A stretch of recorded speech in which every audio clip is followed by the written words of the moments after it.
అయినటువంటి జననాయకన్ సినిమా ఓ అద్భుతమైన సినిమాగా నిలబడబోతుంది. చరిత్రలో సినిమా విజయ్ సినీ జీవిత చరిత్రలో ఓ అద్భుతమైన సినిమాగా నిలబడడానికి పరుగులు తీస్తూ ముందుకెళ్తుంది. ఓ అద్భుతమైన విజయాన్ని సాధించడమే కాకుండా ప్రేక్షకుల మన్నలను పొందడమే కాకుండా సినిమా అయిపోయిన తర్వాత విజయ్ గారు యాక్ట్ చేసినటువంటి సినిమాల్లో ఉన్నటువంటి అన్నీ కూడా వేసి ఇక ఇది లాస్ట్ సినిమా అని చెప్పి ఒక ఎమోషనల్గా అందరూ ఫీల్ అయిపోయి చాలా బాధపడడం కూడా జరిగింది. ఏదేమైనా ఎన్నో అవాంతరాలు దాటుకుని జననాయకన్ సినిమా ఈరోజు రిలీజ్ కావడం చాలా సంతోషం.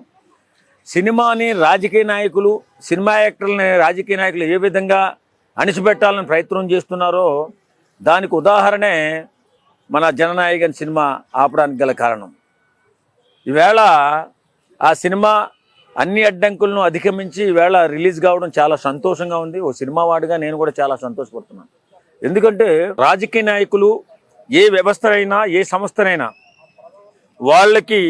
వాళ్ళు తొక్కిపెట్టాలంటే తొక్కిపెట్టేటటువంటి అధికారాలు వాళ్ళ చేతిలో ఉంటే అక్రమంగా అన్యాయంగా తొక్కిపెట్టి సినిమాని నాశనం చేయాలని ఎన్నో రకాలైనటువంటి షరతులు విధించి ఆ సినిమాని ఆపివేయడం జరిగింది.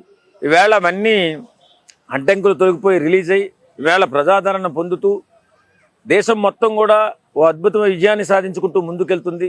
నిజంగా చాలా సంతోషం. ఇప్పుడు రాజకీయ నాయకులు అడ్డంకులు తొలగిపోయి ఈవేళ ఆయనే ఎవరికైనా పర్మిషన్ ఇస్తే స్థాయికి ఎదిగాడు.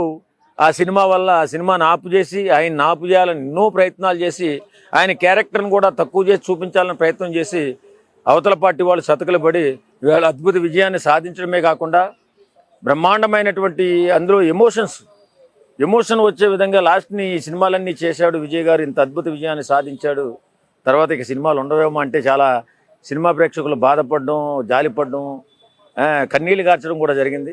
ఏదేమైనా ఓ సెన్సేషనల్ మూవీగా జననాయకన్ మిగిలిపోయింది, చరిత్రలో మిగిలిపోతుంది కూడా.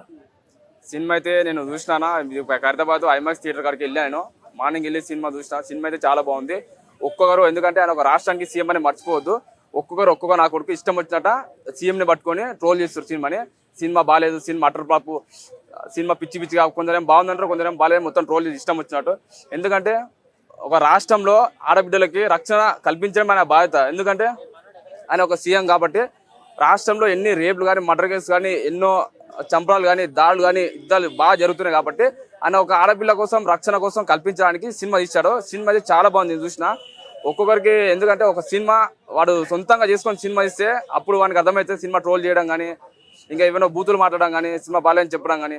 అందులో సినిమాలు అయితే నాకు ఒకటి నచ్చింది ఏంటంటే ఆ ఫైటింగ్ బాగుంది. ఎందుకంటే ఒక ఆడపిల్లకు రక్షణ కల్పించడం అనేది చాలా బాగుంది ఆ పిల్ల కోసం. ఎందుకంటే ఆమెను ఒకరి ఫైటింగ్ ఉంటే చాలా బాగుంటుంది. అందులో ఏంటంటే సినిమాలో ఏంటంటే ఫైటింగ్ కానీ, డైలాగులు కానీ, కథ కానీ, సాంగ్స్ కానీ చాలా బాగుంది. అందులో ప్రకాష్ రాజు, మన సునీల్ క్యారెక్టర్, పూజ హీరోయిన్గా చాలా బాగుంది. సినిమా ఓవరాల్గా చాలా బాగుంది. ఒక్కొక్కరు చాలా ట్రోల్ చేస్తారు కానీ అది మంచిది కాదు. ఒక రాష్ట్రానికి ఆయన సినిమాని మర్చిపోవద్దు. రాజకీయం పక్కన పెట్టి ఆయన సినిమా తీస్తున్నట్టు ఇప్పటికైనా ఆయన చాలా గ్రేట్ అనుకోలేదు విజయ్ దళపతి గారు. ఇంకా ఇలాంటి సినిమాలు ఎన్నో తీయాలని నేను మనస్ఫూర్తిగా కోరుకుంటున్నాను. నిజంగా మన విజయ్ దళపతి, మన సూపర్ స్టార్ అన్నయ్య సినిమా జననాయకన్ సినిమా అయితే నిజంగా అంటే గతంలో ఈ సినిమా ఎందుకు ఆపి అంటే పొలిటికల్ డైలాగ్స్ కానీ, పొలిటికల్ సంబంధించినటువంటి ఒక మంచి స్టోరీ ఉండడం వల్ల ఆపిరు. బట్ ఇప్పుడైతే చాలా మంచి టాక్ని సొంతం చేసుకుంది. చాలా అద్భుతంగా సినిమా, తప్పకుండా ఫ్యామిలీ, యూత్, ఆడియన్స్ అందరు చూడొచ్చు. కాకపోతే కొంతమంది ఏంటంటే ఫ్యాన్స్ ఇది తెలుగులో కొన్ని సినిమాలు లాగా ఉందని చెప్పేసి రకరకాల బాలకృష్ణ సినిమా భగవంత్ కేసరి లాగా ఉందని, లేకపోతే ఇంకో సినిమా లాగా ఉందని ఇలా రకరకాలుగా మాట్లాడుతున్నారు. అలా కాకుండా సినిమా ఇండస్ట్రీలో ఒక డైరెక్టర్ ఒక సినిమా తీశాడంటే తనకంటూ ఒక విజన్ ఉంటుంది, ఒక టేస్ట్ ఉంటుంది. అలానే ఆ విధంగానే తీర్చిదిద్దాడు. కాబట్టి ఈ సినిమాను కూడా కొంత పొలిటికల్గా, కొంత సామాజిక సేవ, తాను చేసినటువంటి గతంలో తనకు జరిగిన పొలిటికల్ ఎంట్రీ వచ్చినప్పుడు అన్యాయాలు, కొంచెం అక్రమాలు సమాజానికి ఇవ్వాలని చెప్పేసి కొంత ఏదైనా సినిమాల ద్వారా కానీ ఇప్పుడు ఈ సీఎం అయ్యాక కొంత ఆ సినిమా కొంత లీక్ కూడా అయింది. జనవరిలో రిలీజ్ కావాలి కానీ సెన్సార్ వల్ల కొన్ని రకరకాలుగా ఆ పార్టీల వల్ల రిలీజ్ కాయింది. ఇప్పుడు సినిమా కొంచెం మంచి ప్రభుత్వం పరంగా ఆయన తీసుకున్న నిర్ణయాలు కానీ ప్రతి ఒక్కరు కూడా మంచిగా ఉన్నాయి, చాలా అద్భుతంగా ఉంది. ప్రజెంట్ పొలిటికల్గా ఆయన పరిపాలన కూడా ఏ విధంగా ఉండాలి, కొంత మంచి సమాజానికి ఏ విధంగా ఆ పరిపాలన అందించాలని కొన్ని చూపించారు. చాలా అద్భుతంగా ఉంది. అది Vijay sir down to earth మనిషి కాబట్టి ఒక హీరోగా ఉండి సీఎం అయ్యే వరకల్లా ఇప్పుడు చాలా మంది కొంత విమర్శలు చేస్తారు అదర్ పార్టీల వాళ్ళు. అది సహజం. ఎందుకంటే ఎంత పెద్ద గొప్ప సీఎంకైనా పిఎంకైనా విమర్శలు వస్తాయి. కానీ విజయ్ లాంటి సారు ఎక్కడి నుంచి సింగిల్గా వచ్చి అన్ని సీట్లు గెలిచి సో సీఎం అయ్యాడంటే నిజంగా గ్రేట్. ఇట్లాంటి సినిమాలు కూడా ఇంకా సినిమాలు ఇక్కడితోటి లాస్ట్ అంటున్నాడు. దయచేసి విజయ్ సార్ ఇంకా మీరు ఫ్యాన్స్కి పొలిటికల్ మీద కొంచెం దేశం గురించి యువత పాలిటిక్స్ రావాలన్నా, మన దేశం రక్షించబడాలన్నా, మన దేశం ఇతర దేశాలతో పోటీ పడాలన్న యువత కానీ చాలా మంది ఇప్పుడు మిమ్మల్ని చూసి ఈ ఇండస్ట్రీ మన సినిమా ఇండస్ట్రీలో కాదు దేశంలో పాలిటికల్కి రావాలంటే ప్రజెంట్ ఇప్పుడైతే ఆదర్శనీయం సీఎం విజయ్, తమిళనాడు మన సూపర్ స్టార్ విజయ్ దళపతి సార్.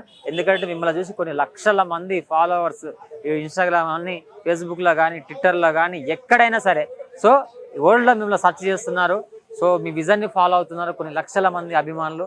నిజంగా అంటే ఇప్పుడు భారతదేశంలో ఉన్నటువంటి అన్ని రాష్ట్రాలు కూడా విజయ్ సార్ని చూసి నేర్చుకోండి.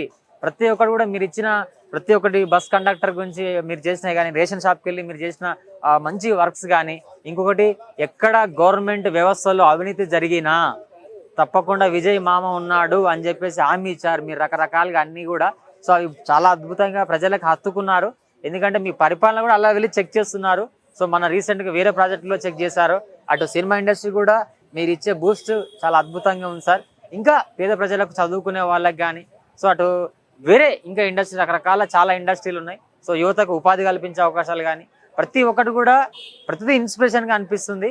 సో ఇలాంటి సీఎం ఉండాలని చెప్పేసి మన తెలంగాణలో, ఆంధ్రాలో, సో అటు కర్ణాటకలో ఇప్పుడు అంతా మీ గురించే దేశం మొత్తం మాట్లాడుతున్నారు సార్. తప్పకుండా ఒక సినిమా వాళ్ళందరూ ఇన్స్పైర్ అయ్యి మీ గురించే అంటున్నారు కాబట్టి ఇంకా మీరు మంచి సినిమాలు చేయండి. ఇంకా యువతకి చదువుకునేందుకు మీరు ఆదర్శంగా ఉండాలి. అలాంటి మంచి స్కీమ్ ఏదైతే మీరు ఇచ్చిన హామీలు ఏవైతే ఉన్నాయో, ఇంకొకటి ఆ కరూరు తొక్కిసలాటలో చాలా మంది సక్సెస్ అయినాక మర్చిపోతారు. ఎక్కడైనా సరే ఒక పొలిటీషియన్ కానీ ఎవరైనా ఒక లీడర్షిప్ కానీ రకరకాలు చేసే వ్యక్తులు చాలా మంది గుర్తుపెట్టుకోరు. కానీ అలాంటిది సీఎం అయ్యాక ఫస్ట్గా కరూరు తొక్కిసలాటలో పార్టీ పెట్టినప్పుడు 30 మంది ఫ్యామిలీలు చనిపోయారు. వాళ్ళకి పిలిచి గవర్నమెంట్ ఉద్యోగం భరోసా నేనున్నా, మీ కొడుకు లేకపోయినా ఫ్యామిలీలో నేనున్నా, నేనే మీ కొడుకు అనుకొని గవర్నమెంట్ ఉద్యోగం ఇచ్చి వాళ్ళకు కొంత డబ్బులు ఇచ్చి ఒక భరోసా కల్పించి చాలా ధైర్యాన్ని నింపి వాళ్ళ కళ్ళల్లో ఆనందాన్ని చూసినటువంటి ఒక గొప్ప మంచి వ్యక్తి, ఒక సీఎంగా, ఒక హీరోగా, దట్ ఈజ్ రియల్ హీరో అని అందరు పొగుడుతున్నారు. సో ఇలానే మీరు కొంచెం ఇంకా మంచి పనులు చేసుకుంటూ మంచి స్కీమ్స్ చేస్తూ ఇచ్చిన హామీలు ఏవైతున్నాయో బంగారం అన్నారు, రకరకాల కొంత రాష్ట్ర బడ్జెట్ కొత్తగా ఎన్నికయ్యారు కాబట్టి కొన్ని లోటుపాట్లు ఉండొచ్చు. బట్ అవన్నీ సరిదిద్దుకొని మీరు ఇంకా మంచి సినిమాలు అటు ప్రజలకి అటు దేశానికి ముందుగా మీరు ఒక ఆదర్శంగా నిలవాలని మనస్ఫూర్తిగా ఒక అభిమానిగా నేను కోరుకుంటున్నాను.